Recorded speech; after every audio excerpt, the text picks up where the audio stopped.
नमस्कार, मैं हूं संगीता राय। पूर्वांचल एक्सप्रेस न्यूज के इस वेब पोर्टल पे आपका स्वागत है। आइए देखते हैं हमारे संवाददाता राम सकल यादव की यह विशेष रिपोर्ट। आजमगढ़ जिले में भारतीय जनता पार्टी में बगावत के बीच भारतीय जनता पार्टी के प्रत्याशी पूर्व विधायक अरुणकांत यादव ने आजमगढ़ मऊस राज्य विधान परिषद के लिए अपना नामांकन पत्र दाखिल किया। इस दौरान उन्होंने कहा कि भारतीय जनता पार्टी में ही असली समाजवाद है। उन्होंने कहा कि उनके व उनके पिता रमाकांत यादव के बीच राजनीतिक मतभेद है, लेकिन कोई मतभेद नहीं है। उन्होंने दावा किया कि एमएलसी का चुनाव अपने पंचायत प्रतिनिधियों के दम पर जीतेंगे। राज्य विधान परिषद के नामांकन के अंतिम दिन भाजपा प्रत्याशी अरुणकांत यादव पार्टी के बागेश्वर नगर जिला कार्यालय से पार्टी के आजमगढ़ व लालगंज जिलाध्यक्ष के नेतृत्व में कलेक्ट्रेट स्थित नामांकन कक्ष में पहुंचे और अपना नामांकन पत्र दाखिल किया। नामांकन दाखिल करने के बाद बाहर निकले अरुणकांत यादव ने भारतीय जनता पार्टी के शीर्ष नेताओं को धन्यवाद देते हुए कहा कि भारतीय जनता पार्टी योग्य प्रत्याशियों का चयन करती है। इसमें किसी प्रकार के जातिवाद व परिवारवाद का भेदभाव नहीं रहता। उन्होंने कहा कि जब वे सपा में थे, उनके पिता रमाकांत यादव भाजपा में थे, तो समाजवादी पार्टी ने उनको टिकट नहीं दिया था, जबकि वह उस समय सिटिंग एमएलए भी थे। अब आप देखें कि इस समय हमारे पिता सपा के विधायक हैं और हम भाजपा में हैं, फिर भी भाजपा ने हमें एमएलसी का टिकट दिया है। इससे साफ जाहिर होता है कि जो असली समाजवाद है वह भारतीय जनता पार्टी में है। उन्होंने कहा कि सभी जाति, धर्म, मजहब के लोग भाजपा को वोट दे रहे हैं। हम सभी को धन्यवाद देते हैं। हम सभी लोगों को साथ लेकर इस चुनाव में विजय हासिल करेंगे। उन्होंने कहा कि लोकतंत्र की खूबसूरती है कि सबकी विचारधारा स्वतंत्र है। हमारे परिवार की तरफ से हम पर कोई दबाव नहीं है, नहीं हमारा दबाव परिवार पर है। जो हमारे पिता की विचारधारा है वह अपना काम करेंगे और जो हमारी विचारधारा है हम अपना काम करेंगे।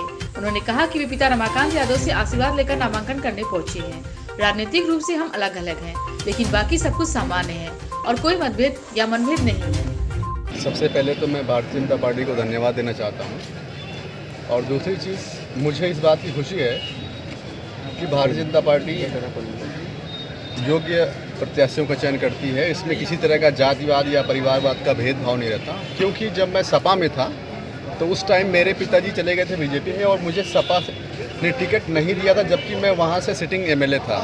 लेकिन अब आप भारतीय जनता पार्टी को देखिए, हमारे पिताजी बीजेपी में हैं, हमारे पिताजी सपा में हैं और हम बीजेपी में हैं और वो सपा से विधायक हैं। उसके बाद भी बीजेपी ने हमको टिकट दिया। इससे साफ साफ झलकता है कि भारतीय जनता पार्टी बिल्कुल जो असली समाजवाद है वो भारतीय जनता पार्टी के अंदर है। आजमगढ़ ने जो मैंडेट दिया समाजवादी पार्टी को दिया, अब ऐसे में आप भारतीय जनता पार्टी का नेतृत्व कैसे अपने समर्थकों को या अपने वोट को आप इकट्ठा करेंगे और पार्टी को कैसे मजबूत करेंगे? वैसे मैं आपको एक चीज़ बताना चाह रहा हूँ, शायद इससे पहले इतनी बड़ी संख्या में मुसलमान भाई कभी भारतीय जनता पार्टी कार्यालय पर न गए हों।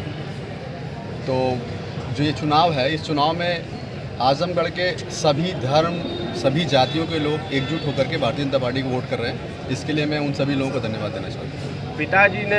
पिताजी आपकी सीट पर काबिज हुए, आपने भी इस तरीके से विरोध नहीं किया, उसने सामने आए, उसको लेके काफ़ी चर्चा है और एक ही आंगन से अब दोनों चीज़ें चलेंगी, किस तरीके से? श्रीमान, यही तो लोकतंत्र की खूबसूरती है कि हम एक सबकी विचारधाराएं अपनी बिल्कुल स्वतंत्र हैं।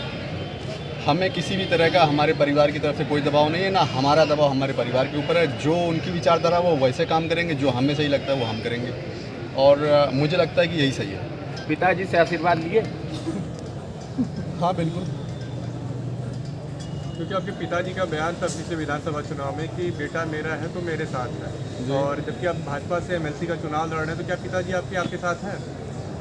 वैचारिक रूप से जो हमारी राजनीतिक विचारधाराएं हैं वो भिन्न हैं और मैं भारतीय जनता पार्टी के विचार से ताल्लुक़ रखता हूं और वो समाजवादी पार्टी के विचार से। तो राजनीतिक रूप से हम अलग अलग हैं, बाकी हमारी कोई दुश्मनी नहीं है, हम रहते एक ही घर में। ठीक है। मतलब चुनाव के समय आपका कोई भी प्रचार में सपोर्ट नहीं था, क्या करेंगे? बिल्कुल उनका ये गलत बयान है। ये चीज़ अगर कोई कार्यकर्ता ऐसा कहेगा तब मैं इसको मानूंगा। मैंने कोई भी ऐसा काम नहीं किया जिससे मेरे ऊपर इस तरह कोई आरोप लगे। किस प्रकार आप जीत का दावा कर रहे हैं? मैंने आपसे बताया ना कि सभी तरह के, सभी जाति, धर्म, सभी दलों के लोग